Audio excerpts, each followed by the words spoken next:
They only see like videos. Peace family. They only see the academic content. Peace family. Back at you again talking about a very important subject. We're just gonna get straight to it. And it's something that's been going on for a while now. Oh, you got me a water. Oh, it's some black water. Can I get a water from you next time you get up? It's something that's been an issue and something been going on for a while in the black community and just between black people in general, black men and women specifically. And it's like divisiveness and a divide that has been created and fostered between black men and black women. Some of it is through the status of the black male financially and economically in America. Some of it is through different movements and feminist ideologies that some black women have adopted. And some of it is just, self accountability that we must have amongst ourselves, of course, individually, but as a collective also, together as a collective also. So just going to go into some of the things that plague us, kind of like give what I feel like was not plague us, but it does plague us, but plagues our relationships, especially. And some of the studies I've done, one of the big things that took place, in my opinion, that started the demise of the relationship between the black male and the black female. So without further ado, I feel like the overall genesis or creation of a lot of our divide, because, anybody who knows black or African history knows that black women have been the foundation of society, civilization, the culture. They've been very integral and important part. Thank you. They've been a very integral and important part to all of, black existence, evolution, evolvement, so on and so forth. The black woman, anthropologists will tell you, is the first woman on the planet. The black woman is the essential Eve to the Genesis story, or the mother of all civilization, or the mother of life, or the second mother to earth, who is your first mother, or the first giver of life to you, or God, the Most High, Jehovah, Yahweh, all of those, Allah, who you believe to be God or the creator. But the black woman has been very worshipped and valued in African culture and black culture, which is actually opposite of ancient white culture or European Greco culture, which would demean the woman, looked at the woman as really just a way to reproduce. And a lot of these men even had male infatuations or relationships with males and young men. And that was how they satisfied themselves in regards to their relationships or sexual arousal, sexual interaction, so on and so forth. So when you look at Africans and just black culture in the beginnings of black or African culture in America, there are so many female warriors, influencers, empresses, queens, princesses, innovators, inventors, strategists, the list goes on. So the black woman has been of high value to black civilization, Africans. It's in our DNA, and that's why most people know, even if your mom is not the best mom in the world, but if she's an involved mom, you're going to have that deep love. I mean, people had that deep love and affection for moms who never was involved in their life at all. That infatuation and that love that you have with your mom, who carried you in her stomach for 9 to however many extra days, or, however many months that she may have had you before the 9 months, but you loved your mom. You have that connection with your mom. Most people have black women in their lives specifically who have helped change their lives, who've influenced their lives, who's helped mold them in so many different ways. So how do we get from a culture that loved and valued and put the black woman on a pedestal, and black men having such respect and high regard for black women, to where we find ourselves today?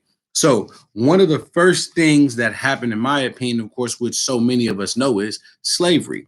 And a tactic that was used, and a lot of people have an opinion about this book, whether it's true, whether it's real, whether it's not, whether Willie Lynch existed or not.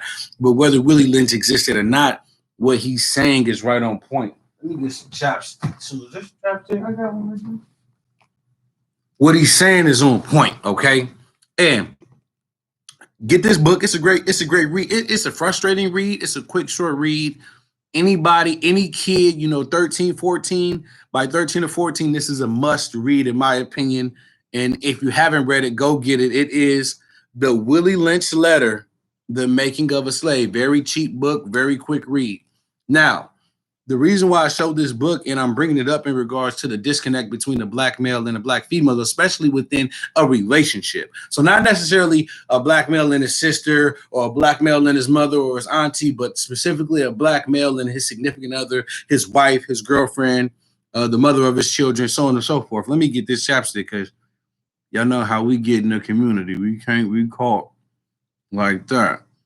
But in this book, there's a ritualistic fear tactic that is basically performed for black families. It's basically to like psychologically traumatize you as a family. And many people are familiar with this, and but there are a lot of people who are outside of the loop as well. But what would happen is what they would do is these individuals would these slave masters would get two horses and they'd get a few families or get a family or two, and they would wrap the ankles and the wrist of the male or the black male or the black father of the family, and they would tie them to the feet of two separate horses. So imagine yourself for the father in the middle, and he's laid out horizontally, and he's tied. His wrists are tied to one horse on one end, and his ankles are tied to another horse on the other end. Now, his family is viewing this. You know, other slaves or other captured Africans are watching this, and what they would do is they would these slave owners would beat the both horses at the same time, making the horses run. And as the horses would run in opposite directions, the black male or the black father in the middle, of course, would be split apart. He would be dead. Now, this was done for multiple reasons, because if anybody's familiar with any slave history, torture tactics, and atrocious acts amongst our ancestors, some of which are probably even too volatile to even say here on YouTube, have gone on for decades, have gone on for centuries in those times. But the specific reasoning behind this tactic was in order to create a way in which the mother would see and know that her protection base and the black male that is right there in front of her, who she looks at as her protector, who she looks at as a provider for the family, not only is he unable to provide for you, he's unable to protect you, because he can be killed at will at any given time, and not just killed in a humanitarian way, but in a gruesome way, right in front of you. It furthermore impacts the mother on a psychological level to be aware of the fact that with my son, I have to be extremely careful.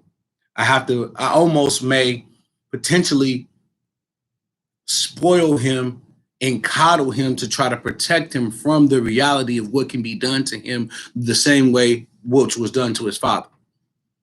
I have my daughter here who I'm going to work to protect and nurture as well. But of course, I'm going to try to get her as solid as possible and help her to build that shield physically and mentally for what she will endure within the system of dealing with these type of individuals who are a part of rape culture and very other atrocious acts as well. So this is kind of the origins in the beginning of creating a disconnect with black males and black women. Of course, also we know splitting up families, trading these kids with that to that area, trading this dad to that area, splitting up families as well started to create a dynamic where there were issues, or not even to say issues, but there was a disconnect between black men and black women in regards to being in a relationship, having children, or being married, so on and so forth. We can kind of somewhat fast forward to today and see some of the same behaviors being exhibited when, in comparison to the slave master now and the individual being able to rip the father of your child apart with two horses, is not necessarily what would happen today. But the prison industrial complex, police killings, and also even certain crimes against one another can play a fact into how you would have your child coddled your black son, coddled, or you want to nurture your black son and keep him close to you, because you know the streets can get him, whether it's through gang influence in the neighborhood or whether it's through just being at the wrong place at the wrong time and being black. The same kind of the same comparison to where, okay, I know these individuals can kill you at will as a slave master. I know they can kill my son at will. And then there's also the dynamic that I forgot to make as the true provider in that situation. When we flash back to slave time, would be the slave master, because he's still giving you scraps, crumbs, whatever it is that is the food that you get on a day-to-day basis. Because we know when it comes to nutritional value and when it comes to actually having the nutrients and minerals to replenish the body, they weren't given that type of food. But to make that correlation to the white slave master being able to assist you and help you and provide for you at least the bare minimum, there is that connection to the welfare system or different Section 8 programs and different benefits of today. Of course, we know black women do not make up the highest population of women who get money from welfare programs and Section 8. We also know that there are many black women who are independent of that system, but this is just to draw a correlation between an individual being able to take the life of your significant other, your man, your husband, and also the fear that will be created by that same system that you know can also take and kill your son. So we have a dynamic where even today we know, and many of us have experienced this within the black community, we say, well, some of, whether it's grandma, whether it's auntie, or whatever particular mom or mothers within the family, you can see a dynamic, especially if she has multiple sons and a daughter, and or a son and one daughter. And so, and there's this reality sometimes in our community where moms are more lenient with the sons, they coddle the sons, they can be a little bit more patient with their sons, and almost in their favor more than their daughters. And in comparison to their daughters, that can be a little bit more strict, higher expectations, so on and so forth. And this is, I feel like, remnants of the dynamic of knowing that even as a black woman, you are a threat to the system, but you are not as much of a threat to be killed and executed through the system or by the system. Now, we're not going to act like Corinne Grimes, Breonna Taylor, Sandra Brandon, all these sisters do not exist, because they do. And we know black women will be slaughtered and will be murdered and killed by police as well. But the black male is at higher risk because of his masculinity, because of his overall physical threat and his overall physical capabilities to truly potentially impact the revolt or rising up against a system in that realm. But we also know we have black warrior queens and so on and so forth. So throughout this, I don't want to take away from any aspect or component of the strength of the black woman, but this is just to make a correlation to a dynamic that existed then and still exists today, which is specifically in regards to a disconnect or regards to a fear of what a system can do to you. And it was the start of a disconnect between the woman and the black woman, or the black woman and the black male. Even within the welfare system, many of us know there are strategies and tactics within the welfare system to make sure that the father is not in the household for the mother to receive benefits. So we know this was also another tactic in which to separate the families. Also, another great tactic that was used, and not great in the sense of, I like it or I enjoy it, but it was just very impactful, was implementing drugs into black communities through COINTELPRO, through CIA, and through the FBI. This also was very intricate in now making us reliant on the system, because in which we had so many men, so many women who were really just cracked out, who were drugged out, and who either became junkies or became barely functional off drugs. So this also led to a disconnect not only with black males and black females and creating love and creating families, but also a disconnect with certain offspring and children who may have been lost in the streets, had the streets raise them, weren't really accounted for, lost in the foster care system, had other people raise them and weren't accounted for as well. So that's just another tactic in which we see an attack really on the black family, along with the black male-female relationship. And as we see the people behind this, white supremacists, okay? We see individuals behind this, whites that are at the top who are controlling and influencing different policies, laws, and actions that are going on within the Black community to negatively impact us. So if you watch this channel, you know I've referred to it before, and I will continue to refer to that term. Rest in power to Francis Cress Wilson, who was one of the pioneers of the term and helped to expand the term. But white supremacy is real. White supremacy exists, and it's on all of us, especially in the day and times in which we're in now, to just not be able to call us, not be scared to call a spade, and just speak truth to power. So as we see those two previous examples, this is kind of like an attack on the Black family and the Black male-female relationship. Now, certain movements that also started to come about that were direct attacks on the Black male and the Black female were movements, specifically the feminist movement. Now, if you're a Black feminist, that's perfectly fine. You know, everybody's free to do what they want to do.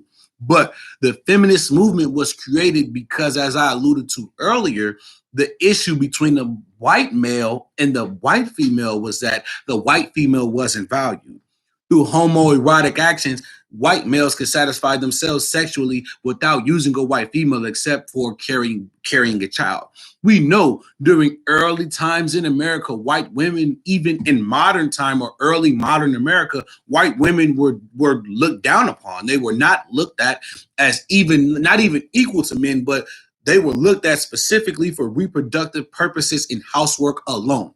This has never been the case for the Black male and the Black female. The Black male has never in his life been in a position or been in a scenario where he didn't understand the greatness of the Black woman and or value the Black woman. There are many instances in Black history and African history where Black women are at the forefront or pioneers of movements and advancements for not just individual groups, but the entire civilization and diaspora. So if we fast forward to today, or even in previous times when the feminist movement first got popular and the feminist movement first started to bubble up and boil and get traction, it was specifically and primarily for white women to get the proper respect and treatment by white men. Now, we fast forward to modern times right now, and even probably 10 to 20 years before, and we have Black women who now hopped onto a movement in which was specified for white women's issues with the Black or with the white male.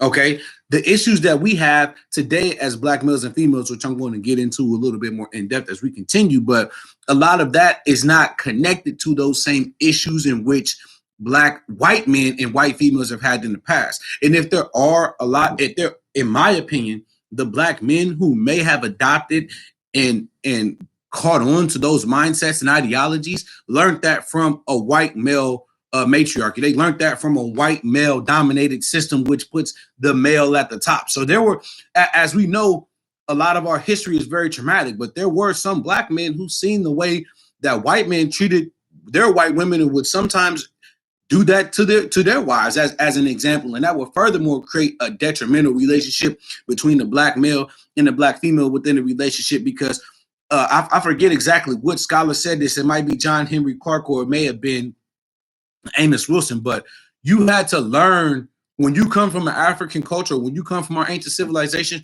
you had to learn how a man would disrespect his wife or his woman or the mother of his children. You had to learn that a man would rape a younger child or forcibly have sex with his wife or another man's wife. All of these behaviors were learned. So even if we move to today, a lot of some of the issues that Black men have on a mental level or on a psychological level or ideology that they've adopted when they do devalue women and or the Black woman, that was basically an assimilated process mentally that they went through being involved in white culture, which is white men dominating, which is white men having limited or to no respect for their woman. Okay, so we have to be very careful of looking into the reasoning behind certain mindsets, because as I get into some of these top talking points, and this just came up organically, so I'll touch it.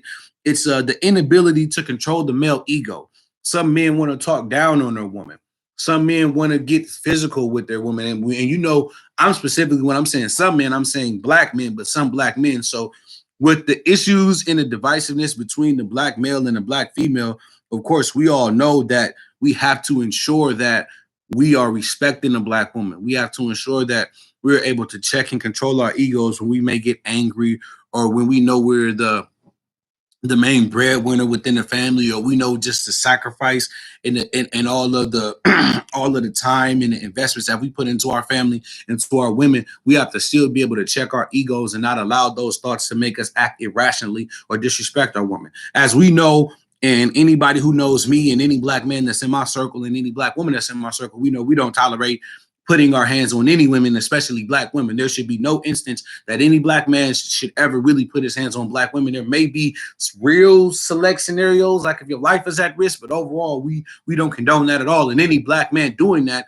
I hope gets reprimanded for what he does, and I hope that he goes through whatever psychological changes he needs to go through to change his behavior. But I also hope he goes through a severe punishment and suffering for doing that. You know, that's something that we don't tolerate, and some of that has been adopted. But you learn these behaviors through your experience with a European based, a white male dominated society, whether it's through the culture, whether it's through ideologies, whether it's through the economy, so on and so forth. This culture, this society that we live in today is still controlled and influenced heavily by white males or the white male mindset. Okay. So that's very big from the male perspective of something that men need to work on to help foster the relationship within black males and black women, because this video, or this is basically talking about the disconnect between black men and black women that we have within our culture and our society today, specifically when we talk about when we've been in a relationship, being in a relationship, or trying to get into a relationship. So we need to be able to do these things. Another critique that I have on black men as well is we have to make sure we work on our approaches and how we approach our women, and not always judging our women specifically on what they may put or portray online. But there's also that accountability on the women to ensure that you are being transparent in what you put online and aware of what you put online and how it may affect someone's approach with you. Is it right for somebody to make a presumption about you? No, but that's just the reality that we live in. So in the same sense, no black male should be approaching a black woman with low vibrational frequencies, hollering at her, grabbing her, any of that. We shouldn't be doing any of that. But also, I feel like, in my humble opinion, black women should make sure that however they portray themselves is of a standard and of a display of which a dude wouldn't even think to try to approach you like that, or a black man wouldn't even think to try to approach you like that. And even then, if he does, he's in the wrong. We're not perfect. These are just some critiques and some ways in which I feel like we can work on our disconnects as a collective, as a responsibility on the black male and responsibility on the black female. It's a balance within this. And that's another issue that I see on the female side of things, is I feel like it's a disconnect where it's like, oh, the black man is this, oh, the black man is that, the black man don't do this, the black man don't do that. And to a certain degree, there are a lot of black men that we know, and I hate to even have to say this is true, are not there for their children, are not doing what they need to do for their families and their women. But yet we still have to also look at the female influence of some of this, whether it's you continue to have children with this man, you had children with this man sporadically and didn't really get any information, intel on this man. You have had a fling and didn't use protection and put yourself in this position. So this conversation is really about being accountable in both realms. So in the same sense that there are black men and black fathers not doing what they need to do and not taking care of their children, there are those who are. And in the same sense, there are women who are upset about black men who are not taking care of their children, and they continue to have children with them. Or some of them had to cut them off and not deal with them, or sometimes the men cut them off and didn't deal with them. And when these things happen, this is another point I have, is we have to take time to heal and clear that slate on both sides. I know there are a lot of black women who've been traumatized by black men, whether it was them leaving and creating fatherlessness, whether it was a divorce, whether it was a tough breakup, or however. But cleansing the mind and basically rebooting yourself and taking that time out of that realm of being with somebody is so big, so you can get rid of any preconceived notions about your next partner. I feel like a lot of black men are being categorized as the same types of individuals, when there are exceptional black men and black men that are different from the overall norm or the narrative that is presented about us. But it is also about seeking them being open to finding them, also letting things happen organically. We know dating is very complex. This is specifically talking about the issues that we face when we do date. The inability, another great point that I have on here is an inability to properly communicate, and that goes to yelling, unnecessary arguments in front of children, disrespecting each other and touching personal buttons. This is something that we have to work on as well, and we have to be able to talk to each other and have balanced, calm conversations, because we were always able to do this before, and we come from a group of individuals who were able to have conversations about not just how to move forward collectively from an entrepreneurial basis, whether it was Wall Street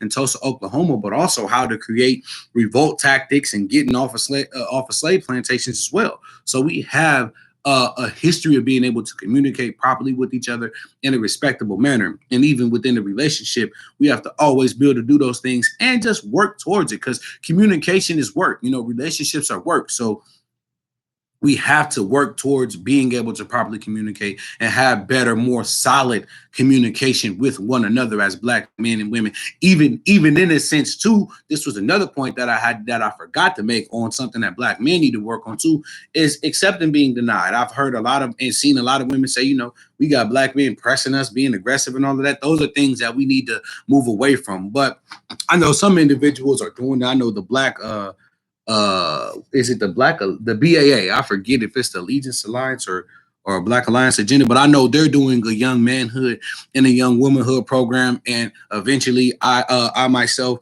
and my queen, we want to do something similar as well, or be involved in something similar as well, because we have to work on, okay, this is how you communicate to a young lady that likes you. This is how you react if she doesn't like you. This is how you carry yourself to ensure that men are coming at you with the utmost respect. This is how some women have carried themselves, and men never approach them disrespectfully. So just having those layered conversations and just showing our young women what it's like to be courted, showing our young men how to court a woman. And of course, there's always going to be people who deviate from the script. There's always going to be those parents who, due to whether it's a reality or an excuse, they aren't going to get their kids involved in those programs. But we have to start to create courtship programs, rites of passage programs, manhood and womanhood programs for our youth, so we get rid of the disconnect of, not knowing how to approach a young lady. We have a social media era. I don't know how to approach her in person.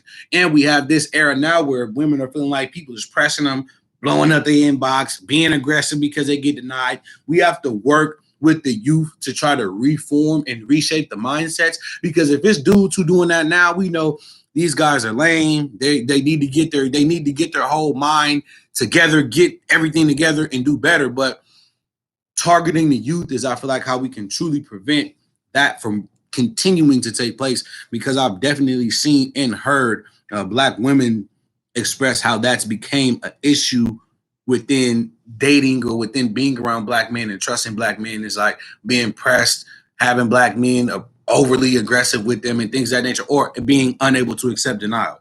So that's something that we definitely have to address, but also in the same sense, it's unfortunate, but it's a reality. Women have to be aware of what you wear. You have to be aware of how you carry yourself, because certain cues or certain mannerisms as a woman and certain things that you do as a woman may allow or may put in the mindset of a man that he thinks it's acceptable or allowable to go and talk to you or approach you in a certain manner, or with a lower vibration or energy. So, it's about self-accountability. And one of the greatest advocates and pioneers for Black female accountability, and if you don't know of her, look her up, Shahrazad Ali. I cannot spell that, but if you try to spell it how it sounded out, you will definitely get it. Shahrazad Ali. And she has a lot of controversial points, but at the end of the day, her philosophy and her course, holding Black women responsible and making sure the Black woman is accountable, because throughout her history of greatness, she still has to hold herself accountable. At points in time, we don't hold the Black woman accountable for certain things that she does, even now to this day. Okay, so we have to be aware that self-accountability is key, not just for the Black man, but for the Black woman as well. Because a lot of Black men, and being a Black man, I feel like we get thrown into a category.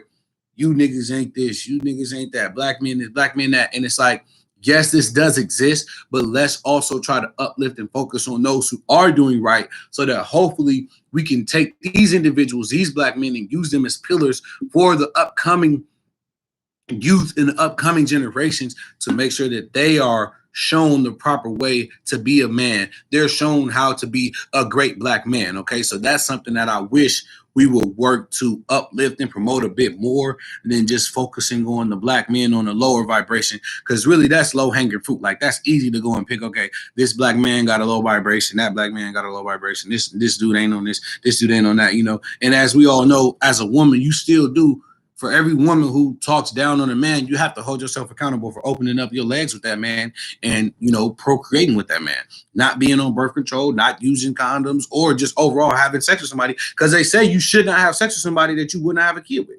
So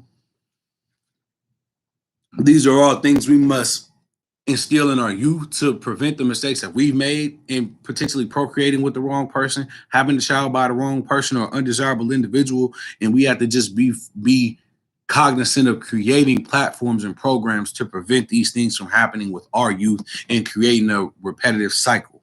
So let me get to a few more of these other points. Another issue within the black male female relationship that we have that I feel like exists is basing each other off of money or overvaluing money. So of course, I'm not saying that if you are a black male or female and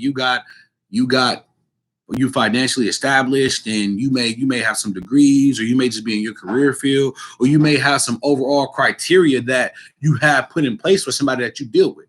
I'm not saying that you shouldn't have those things or those checkpoints or those standards put in place, but I am saying not to overvalue or undervalue the individual based off certain things like money, certain things like your status potentially as an individual socially, or your status at work, or your status within a certain crowd. You know, these things, when we place too much value on status and on funds and on basically frivolous things, it can deteriorate our relationship. There are some relationships where either it was the male or the female who treated the individual differently because they brought in more money than them, or because they had more status than them.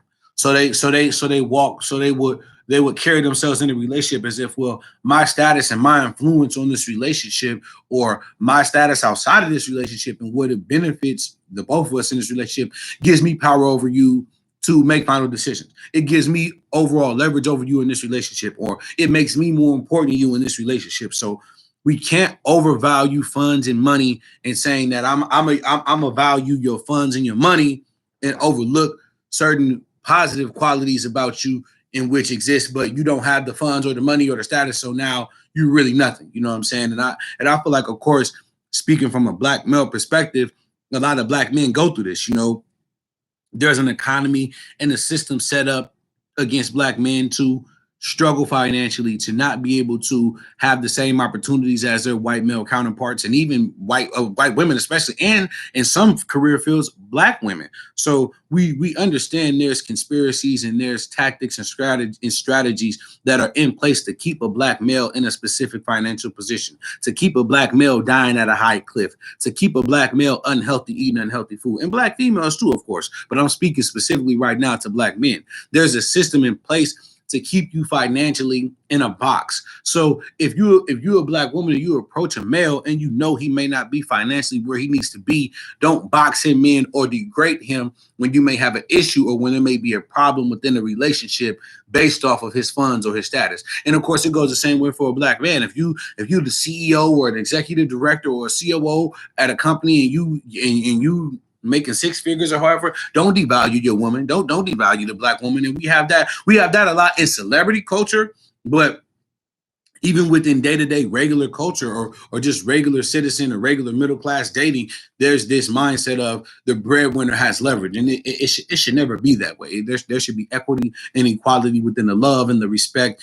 in all engagements within a relationship to foster positivity. So and the accountability. So if you know you're dealing with a man and he doesn't have proper funds, or he doesn't have sufficient funds, let's be careful before actually getting impregnated by her. And also vice versa. If you're a man, you know you don't have a retirement plan, you don't have a six-figure job or even a base level job, you don't have money put away, so on and so forth, don't go and impregnate a woman. So we have to also practice abstinence and be preventative in regards to what we do in procreating, because for certain people, having that child furthermore was a detriment to their relationship as a black man and a black woman, whether they weren't ready, whether they shouldn't have really had that child together, and so on and so forth. So we have to be cognizant of these things as well and plan out pregnancies, plan out having children, not having sex with people who we don't want to have children with. And I know that's hard when in a society where, people have multiple sex partners, in a society where it's my body, my choice. So I understand all of these philosophies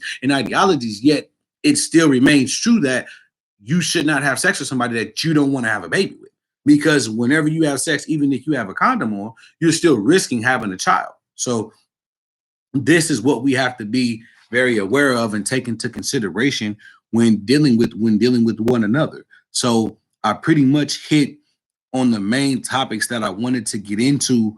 We just overall have to start to work to build one another and not be at war with one another. We have to communicate with each other within the house positively and as a collective rather than separately or individually. We have to work from a balanced and reasonable frequency rather than an emotional, irrational frequency. Okay, so if it's a scenario that comes up in the house and we dealing with an issue, making sure that our tones are on point, making sure that we're respecting each other on both ways. And as black men, of course, we can always work better on being the head of the household or the co-head of the household or whatever role you play as a black male in your household, but making sure that you're flourishing within that role and you're doing everything that you can do to work well or be exceptional within your role and within your positioning of the role that you play in your household in the black woman as well. We have to uplift one another. We have to refrain from, I'm a black woman, I got it this bad, and the black man, they never got it this bad. Or I'm the black man and I got it this bad. And there's, oh, well, I got it worse than you and I got it worse than you. And I posted something about that before, and somebody got on there and it was a black woman and she explained it perfectly. And basically, this is not what she said verbatim, but there's certain areas of society where black women may be at an advantage. There's certain areas in society where black men may be at an advantage and vice versa. Yet to sit and argue back and forth who has it worse, that's frivolous. That's wasting time. We should be working together to solve the issues that we face and heal one another based off of however we can do that, whatever your specialty may be or whatever your healing ability may be, or however you may be able to heal the black male as a black woman, or you can heal the black woman as a black man. But to sit and argue about who has it worse, that wastes time for us, and that creates divisiveness. To sit and say all black women are this and make blanket statements and then just go and say all black men are that works against our overall collective growth, whether it's through just interactions as friends and on a social level and being able to network and evolve as a community, but also on a relationship level and on a one-on-one or on a personal level with the loved one or with your partner or your wife or the mother of your child or your husband or the father of your child. So we have to value these relationships and we have to work to not be divisive. We have to work to not talk down on one another on social platforms and not to talk down on one another around other black men shouldn't be sitting with black men just talking down on black women. Black women shouldn't be with black women just sitting talking down on black men. We have to start to change these narratives because it creates divisiveness. We may be, black men could be at a barbershop talking down on black women, and what if it's young black men picking up on that in the barbershop? Some of these young black men may not even be your family or your offspring, and vice versa. Black women could be at a salon, and there's young ladies and young queens, young princesses in the salon, and they hearing all this negativity about black men. So we have to work to collectively start to change the narrative, and we have to work to hold each other accountable to uplift one another rather than talk down on one another. We need those programs like I talked about, and these are like great solutions to these issues. Those womanhood programs, those malehood, those young man programs, those programs for young women to help them develop and help them to see themselves in a society as a black individual, but also see themselves with a black man or a black woman, see themselves with a family, see themselves treating each other with respect and communicating with each other on a proper basis. We also need more Black male and female families so we can give these examples and show how we rise with each other, how we uplift each other, how we work together as one of the best duals or dualities that the planet has ever seen. We need to show this unification and the unity between the Black male and the female through families, through actual fathers and mothers, and through examples of men and women and husbands and wives and partners and spouses who are exemplifying love at its essence, who are exemplifying respect and value and equity within their relationships. Our children and our young adults, adolescents, 13, 14, 15, they need to see this, not only to ideally help them to want to do it themselves, but to give an example of the right way or a proper way or a respectful, balanced way of it being done. So to sum this up, we got to love one another. The Black man cannot be the Black man cannot be against the Black woman. The Black woman cannot be against the Black man. The Black man cannot talk down and demean the Black woman, and the Black woman cannot talk down and demean the Black man. And even if we have a situation where we need to express ourselves, let's express ourselves within our micro circles and not go to a social media platform or to large groups where we can influence large amounts of people, or large amounts of people will hear us and talk down on one another. Because at the end of the day, we're better as allies than adversaries, and we need one another, especially for our youth to grow and flourish in this world that we live in. So let's just start to create a actual normality of respect amongst each other. Let's start to work to bridge the gap between Black men and Black women. If anybody actually sits and watches this whole video, I definitely will appreciate it.